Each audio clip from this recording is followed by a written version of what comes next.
अपने तबस्सुम टॉकीज को जरूर कीजिए सब्सक्राइब और बेल आइकन दबाना ना भूलिएगा। आदाब, नमस्कार, सत श्री अकाल। दोस्तों, मैं हूं होशांग गोविल, आपके अपनी तबस्सुम जी का बेटा, और आप देख रहे हैं तबस्सुम टॉकीज।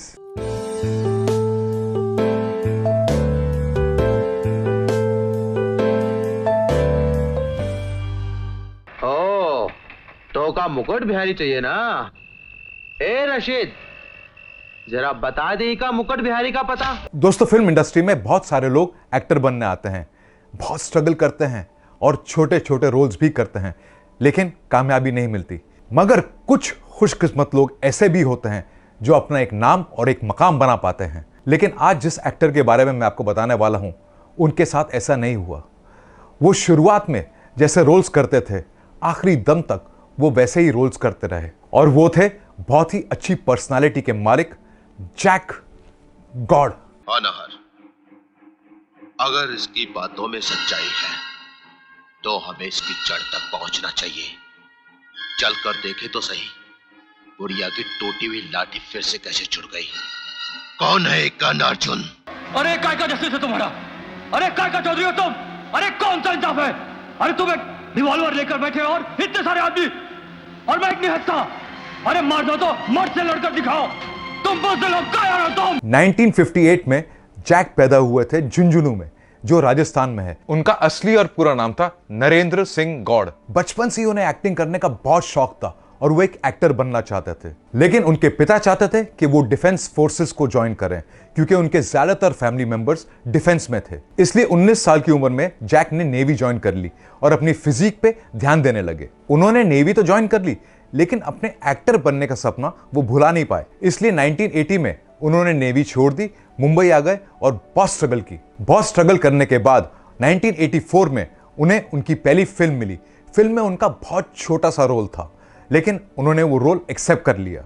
फिल्म का नाम था इंसाफ कौन करेगा, और इस फिल्म में धर्मेंद्र थे और रजनीकांत। ठंडा उड़ा है? हाँ बिल्कुल है, बिल्कुल ठंडा है सरकार। अरे तो खोलना 8 बोतल। लीजिए सरकार, लीजिए, दुकान ही आपकी है माई बाप, लीजिए। बिल्कुल ठंडी है सरकार, जितनी मर्जी पीजिए। जैक गॉड ने इस फिल्म में एक गुंडे का रोल प्ले किया था, लेकिन उन्हें तो हीरो बनना था। उन्होंने सोचा कि ये तो मैं कर ही लेता हूं, हो सकता है आगे चल के मुझे हीरो के रोल्स मिले। लेकिन उनकी कद काठी देखकर उन्हें नेगेटिव रोल्स ही ऑफर हुए। दोस्तों, इसी साल यानी 1984 में जैक गॉड की एक और फिल्म आई, 3D सामरी, जिसमें उनका रोल नेगेटिव था। आका, तुम्हें अपने कातिलों से अपनी मौत का इंतकाम लेना होगा।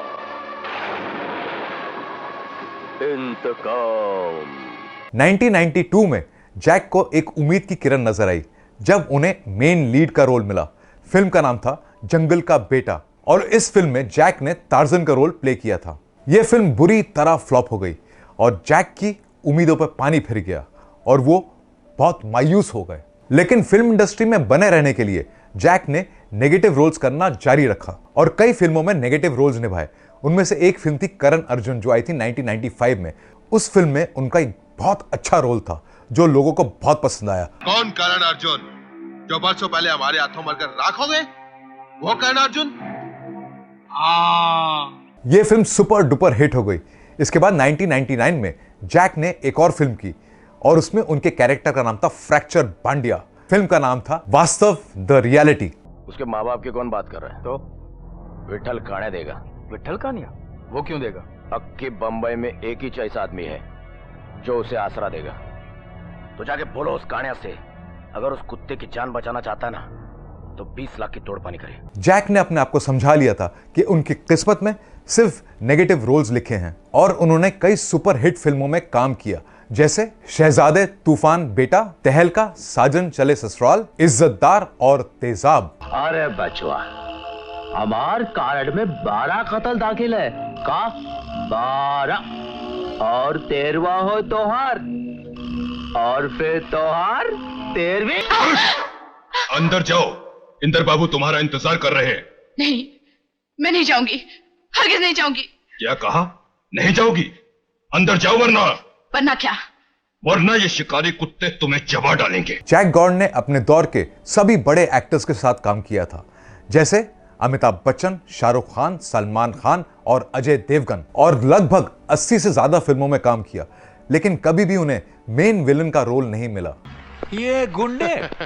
अरे नहीं, शक्ल सूरत से कितने शरीफ आदमी लग रहे हैं। ए लंबू सुनो, लड़की छोड़ो और निकलो यहाँ से। देखा तुमने कितनी शराफत से बात कर रहे हैं। ये उसी डॉक्टर की बीवी है जो ऑपरेशन करके बच्चों का दिल निकाल लेता था। सांप तो जेल में सड़ रहा है और सपोले को जवान करके ले आई हमारे बच्चों को टसवाने, लेकिन इस नागिन को हम अपनी बस्ती में बिल बनाने नहीं देंगे। जैक गॉर्ड ने अपनी जिंदगी से समझौता कर लिया था और वो खुश भी थे कि उन्हें काम मिल रहा है और वो फिल्म इंडस्ट्री में बने हुए हैं, लेकिन उनकी खुशी ज्यादा दिनों तक टिकी नहीं। 8 जून 2000 में उन्हें एक मैसिव हार्ट अटैक आया और जैक इस दुनिया को छोड़कर चले गए at a very young age of 42। उनके जाने के लगभग 10 साल बाद उनकी आखिरी फिल्म रिलीज हुई। फिल्म का नाम था खुदा कसम।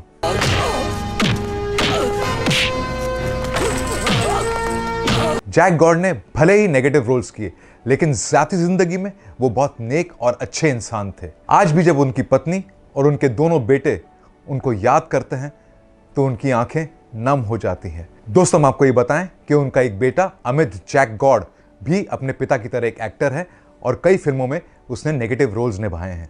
जैक गॉर्ड बहुत छोटी सी उम्र में इस दुनिया को छोड़कर चले गए, लेकिन मुझे ये उम्मीद है कि आज का ये एपिसोड देखकर लोगों के दिलों में उनकी याद दोबारा जाग जाएगी। तो दोस्तों, ऐसी बातें भी मैं आपको बताता रहूँगा। आप देखते रहिए तबस्सुम टॉकीज, करते रहिए लाइक, शेयर और सब्सक्राइब।